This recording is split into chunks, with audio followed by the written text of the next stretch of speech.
اعوذ باللہ من الشیطان الرجیم۔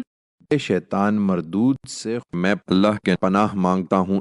وضرب اللہ مثلا الرجلین احدهما ابکم لا يقدر على شيء وهو كل على مولاه أينما يوجهه لا يأتي بخير هل يستوي هو ومن يأمر بالعدل وهو على صراط مستقيم۔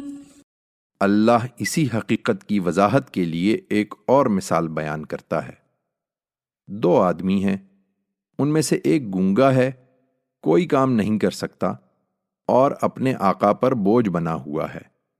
وہ اس کو جہاں بھیجتا ہے وہ کوئی چیز درست کر کے نہیں لاتا۔